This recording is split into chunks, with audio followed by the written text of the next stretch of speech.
Don't panic when you encounter a blue screen error. I'm going to show you how to fix this problem step by step.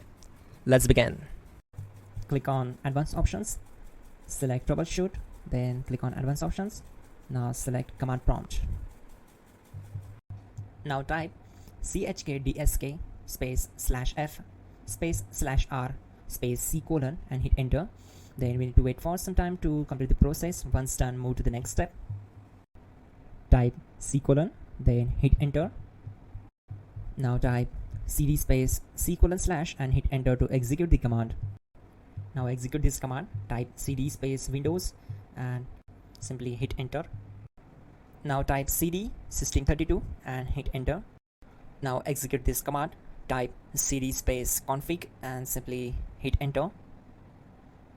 Now type md backup and simply hit enter. Now type copy space ** space backup and simply hit enter to execute the command. Now type md space backup1 and simply hit enter. Now execute this command carefully. Type in copy space ** space backup1. Then simply hit enter to execute the command.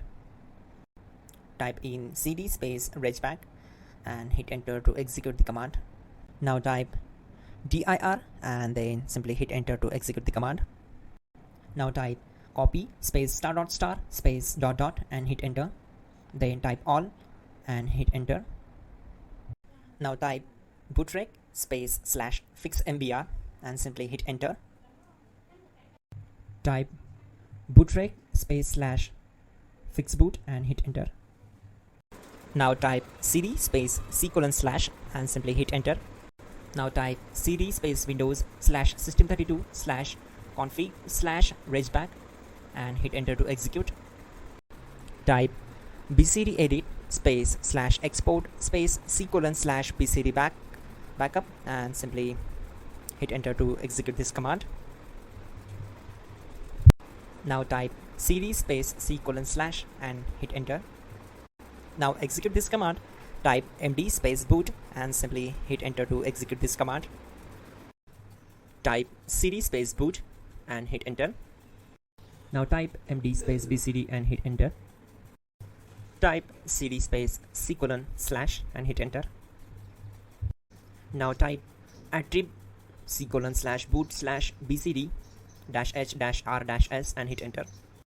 Now type ren space c colon /boot /bcd space bcd.old. Then simply hit enter to execute this command. Now execute this command. Type bootrec space /rebuild bcd and simply hit enter to execute this command. Type exit and hit enter. Now click on continue. It will restart your system. So that's it guys, your problem is solved and you are good to go.